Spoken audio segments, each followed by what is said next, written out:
Voy a hacer varios videos donde voy a hablar de el universo literario expandido de Star Wars. ¿Por qué me refiero explícitamente al universo literario? Porque voy a dejar de lado las películas y las series, por supuesto, que son la columna vertebral central de todo este universo, pero también voy a dejar de lado los cómics, porque es un mundo aparte que algún día también voy a reseñar con más detalle. Aquí lo que tenemos que separar, en primer lugar, es que existen dos universos literarios.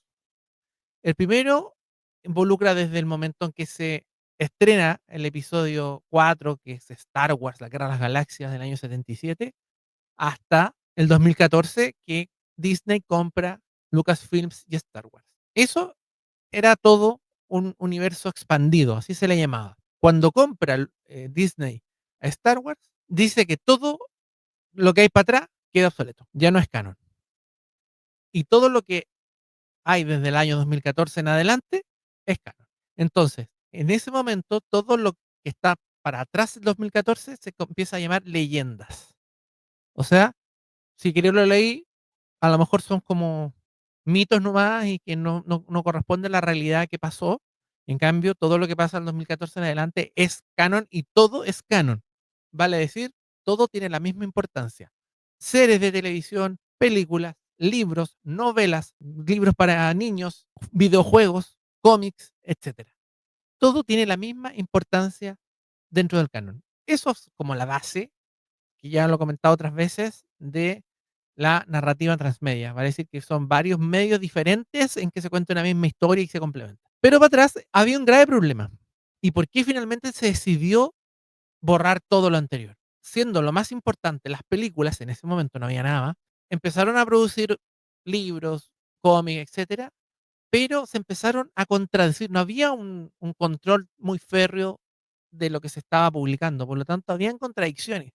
Y esas contradicciones no había cómo arreglarlas así tan fácilmente, por lo tanto, encontraron una forma bastante poco ortodoxa, que en el fondo es decir, que existen niveles de canon en ese momento. Dijeron que ya las películas y algunas series de dibujos animados, por ejemplo, Clone Wars, que se alcanzaron a entrar en esta clasificación, estaba dentro de como el canon principal. Todo como lo audiovisual era como lo más importante de todo. Y todo el resto quedaba supeditado a lo que decía este primer eslabón del canon. Por lo tanto, si había algo de una novela, por ejemplo, que contradecía a una película o a una serie de televisión animada, era falso, primaba al otro. Entonces había niveles. Entonces el primer nivel eran las películas, las series animadas, segundo nivel eran los libros, tercer nivel eran los cómics, cuarto nivel eran los videojuegos, una cosa así. Era muy enredado, muy enredado. Por lo tanto, todo eso se borró y desde el 2014 en adelante todo es canon. Y todos los 2014 para atrás se empezó a llamar Universo Expandido Leyendas. Vamos a entrar como primer video al universo de leyendas, porque es muy importante para entender qué va a pasar después. El primer producto de Star Wars como franquicia fue la novelización, la novelización de la primera película. ¿Y por qué?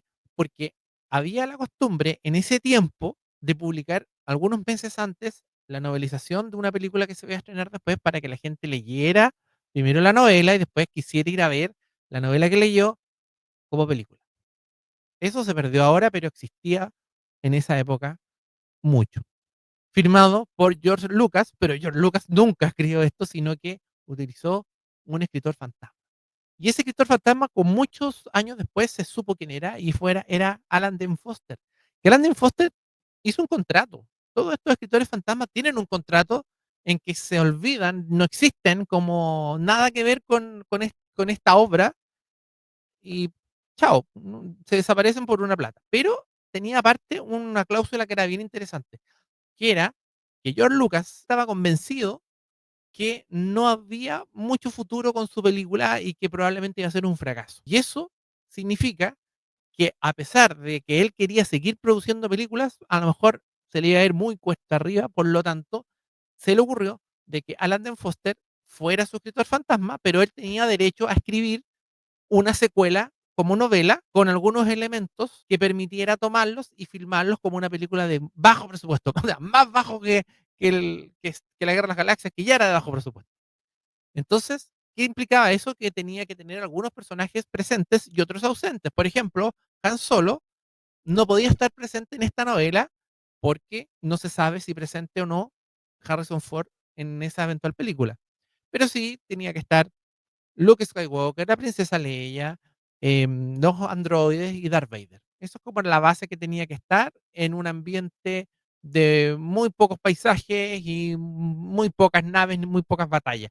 La novela se llama El Ojo de la Mente, que salió un año después, salió el año 78, un año después del éxito de Star Wars como película. Por lo tanto, el grave problema que tiene esta novela es que no tiene ningún elemento del canon futuro. Toma como base solamente la película y la novelización, por lo tanto, no tiene ningún asidero de cosas que van a pasar a futuro. No hay ningún elemento que se repita, excepto alguna cosa muy pequeña en Imperio Contraataca y después a posterior. No, es una cosa totalmente independiente, como que fuera una aventura distinta, tiene un final muy extraño, no coincide en nada con el canon, por lo tanto, ni siquiera este es como el último eslabón dentro de ese canon antiguo, porque se contradice absolutamente con todo. Spoiler, muere Darth Vader, imagínense, a ese nivel, así que está totalmente dejada de lado. Ahora, como una pieza casi histórica, porque fue como el puntapié inicial al universo expandido. Esta fue la primera novela del universo expandido, es interesante. Y tuvo incluso su versión en cómic en los años 90 por Dark Horse. Así que no está abandonada a 100%, pero sí se sabe que es totalmente ajena incluso al canon antiguo. Ahora, posterior a eso, como por supuesto tuvo un éxito inconmensurable la película Star Wars, vinieron las dos películas que le siguieron, que fue Imperio Contraataca y Regreso al Jedi, con sus propias novelizaciones. En Imperio Contraataca ya tenemos a otro autor, Donald Glatz, y James Caan, El Regreso del Jedi. El Regreso del Jedi es la mejor novela de estas tres. ¿Y por qué? La Guerra de las Galaxias tomó el guión, pero no tomó muchos elementos, aparte de algunos dibujos, algunos diseños, algunos bocetos, no tomó elementos tangibles como para dejarlas exactamente igual a como salían en la película. Por lo tanto, las descripciones no eran totalmente adecuadas a lo que venía después, incluso a lo que pasaba en la película. Incluso lo que pensaban los personajes no era absolutamente adecuado a lo que pasaba en la película. Por lo tanto, no se ajusta mucho ya en ese momento incluso al canon. Y lo otro pero lo que es importante, interesante, es que como tomó el guión antes del estreno, incluye escenas que finalmente se sacaron de la película. Entonces, esa es la gran gracia de este libro. Complementa con escenas que están fuera del metraje definitivo. El Imperio Contraataca es muy parecido, tiene muy pocos cambios, casi nada al respecto al original que vimos en la tele, en el cine. Y el Regreso del Jedi, esta es la mejor porque es la que tiene mayor cantidad de escenas que fueron eliminadas, que fueron varias. Entonces, todas esas escenas eliminadas están acá. Lo pueden leer desde que hizo el sable de luz en el desierto, Luke, cuando lo armó, lo puso en Artu. Todo eso sale acá. Así que eso es muy bueno. Ahora, ¿qué es lo malo? Estas tres novelas están lejos del canon actual, están descatalogadas, ya no existen, porque no coinciden con los elementos actuales, por lo tanto se reeditaron incluso con otro escritor para que se ciñera mucho más al canon, convivieran dentro del mismo canon. Por lo tanto, estas tres ya no se pueden conseguir en ninguna parte, a no ser en librerías viejas, pero son interesantes, interesantísimo de tenerlas, de poder leerlas, porque son el primer puntapié inicial a lo que vino después. De ahí nos saltamos a el año 87, porque el año 87, ya una vez terminadas las películas de la trilogía original, vinieron algunas pocas cosas, vino la serie animada de Droids, de los Ewoks, pero previo a las ediciones especiales de las películas, que se estrenaron en el cine con esos cambios que a mucha gente le gustó, se editó un juego, un videojuego que se llama Sombras del Imperio. Y ahí, por primera vez, George Lucas se da cuenta de cuán podía abarcar como entretenimiento transmedia. Por lo tanto, en un videojuego se editaba a la vez la banda sonora, se editaba a la vez el cómic y se editaba a la vez la novela. Y esta novela cuenta todo ese videojuego, pero a la vez agrega cosas. Es como parecido a lo que pasó con las novelizaciones de las películas. O sea, hay cosas que el videojuego no profundiza tanto y aquí están más profundizadas. Y lo mismo para el cómic. Hay cosas que el cómic profundiza más que la novela y que uno finalmente tiene que ver las tres cosas como para hacerse una idea completa. ¿Y en qué consiste esta novela? La Sombra del Imperio está por muchos descrita como la oficial película que no existe, es la película de Star Wars que no existe entre el episodio 5 y 6. Es como un 5-5. Quiere decir que está justo al terminar el Imperio contraataca cuando se va Han Solo capturado y en carbonita por Boba Fett hasta que lo entrega al Palacio Java. Todo ese periplo y todos esos meses, porque son aproximadamente 6 meses, están contados en esta novela. ¿Qué pasó en todo ese tiempo? Muy interesante, súper, súper interesante. Está muy, muy, muy bien incluido dentro del canon. Uno lee y es como ver una película más de Star Wars. Absolutamente descatalogado porque son leyendas.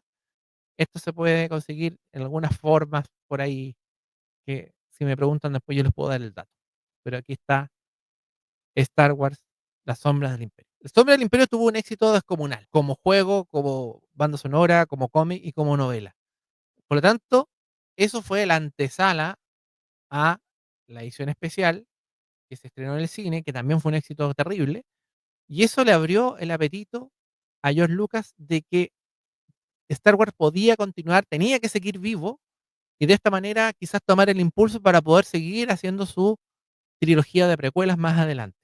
Entonces vendió derechos de los cómics a Dark Horse, que primero los tenía Marvel, y permitió que se publicaran también más novelas. Y esas novelas vino a revolucionar todo. Se publicaron en el año 91 como trilogía y es la famosísima trilogía de la Nueva República de Timothy Zahn. En un próximo video vamos a hablar de esto y qué pasó desde el exitazo de esta trilogía que reflotó finalmente junto con Imperio Oscuro en el cómic, el fenómeno de Star Wars que había estado medio aletargado hasta finales de los años 80.